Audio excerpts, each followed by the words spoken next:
Well, I guess I would want to look at the offices of the school district. We need more teachers. We need more teacher assistants and paraprofessionals in the actual schools. So I don't think cutting staffing that way would be the right move, but maybe see what the jobs that are being handled in the school district offices, and maybe there's three people doing jobs that could actually be handled by one person. And as much as you hate to see someone lose their job, I would much rather see the cuts come from the higher paid employees than the lower grade paid employees. So first off, I feel it's a very difficult question, especially without being on the board and being privy to all of the information that they have. However, I did take some time to really think about it. And unfortunately, I think we do need to right size our schools.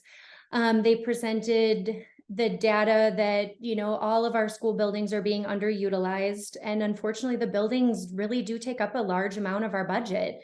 I know that's always hard to hear. I don't necessarily, maybe closing schools, maybe just working with moving kids around to make each building more efficient. I don't have the answer yet, but I do feel that it is going to have something to do with our buildings.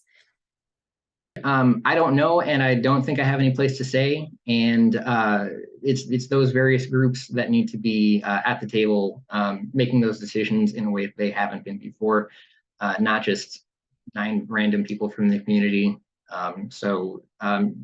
If there is a cut that needs to be made, it's Superintendent Engel. Nothing personal. He's not an evil person. He's just not great at his job. And unfortunately, now we have these compounding crises. So one cut that needs to be made, Superintendent Engel. Other than that, I'm not qualified to say, and the school board itself is not qualified to say.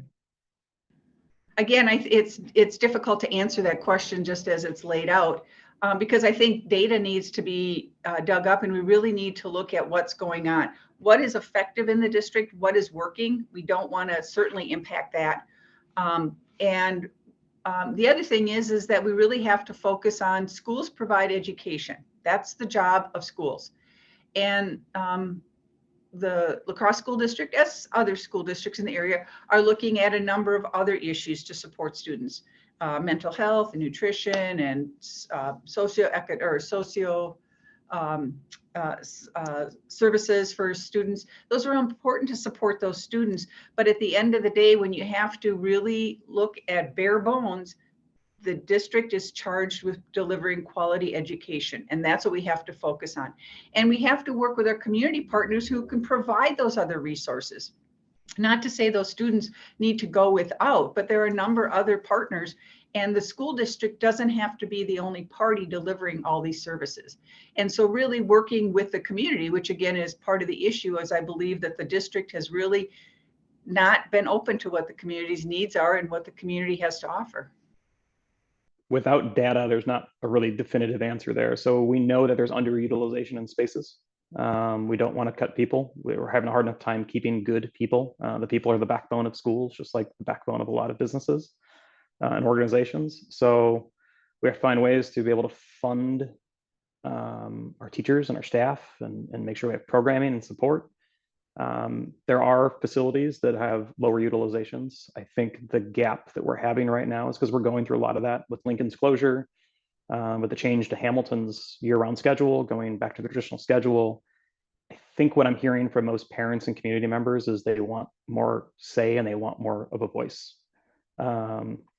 So I'm not saying there's not going to have to be some kind of cuts, because there probably will be, but without all that data to understand space utilizations and age of buildings and infrastructure we've already invested in, and but understanding what the community wants and talking our way through that proactively versus reactionary, which I think is what we felt during the referendum, was a lot of people that they're not saying they didn't agree with the plan. What they didn't agree with is they wanted a voice. They didn't want this to be sprung on them, but they wanted to actually talk their way through everything and understand what our options were. And I think that's what we're missing right now. As I think as a community member, I definitely feel that way, and as a parent. So there will definitely probably have to be some cuts, but I think having the community have a voice into what those cuts are going to be where they are and really understanding and accepting it before they actually happen is the gap that we have to close. Well, I wouldn't cut anything until I had community involvement. I think we need to listen to our community members and our taxpayers, most importantly. This just doesn't affect, the students, which is the most important, obviously, but it affects families. It affects the livelihood of La Crosse. So we need honest and two-way feedback with the community, have neighborhood meetings, get a plan together, a better plan, and work as a community to work on solutions and opportunities to make our schools best in class. We have a great school district. I am fortunate, I've sent my children, my parents have gone to the local schools, all my kids have, and my family has. So I truly believe in what we're doing. We need to work with the teachers as well. They have input. Give them some honest dialogue, helping get input from them as well. I think as a community working together, we can come up with a long-term plan and a short-term plan. But again, we need to work together on it. The first thing I think we need to do is to close the Hogan Administrative Building and to sell that property, so we're no longer maintaining one of the oldest buildings with that overhead and maintenance cost, and then to find or develop new office space in one of the existing buildings, which, as we know, are underutilized. There is room in the buildings right now. So that would be a closure of a building that wouldn't directly impact families trying to get to school in the morning, right? And that would be the very first thing. In terms of consolidating in old buildings, obviously the administration building, they're talking about that as being one of the first. That's not necessarily a cut, but it is you reducing the deficit by eliminating a building that doesn't truly affect teachers or students. The administration can move somewhere else. That would be my first thing. At the state level, I know everybody likes to talk about this ginormous surplus of money. It's really trying to get in front of those legislators to make those decisions that, our school district isn't the only school district that's hurting in the state. So if we can really try to give them opportunities for them to give us money, that would benefit everybody, and it's an easy fix. Yeah, it's only short term.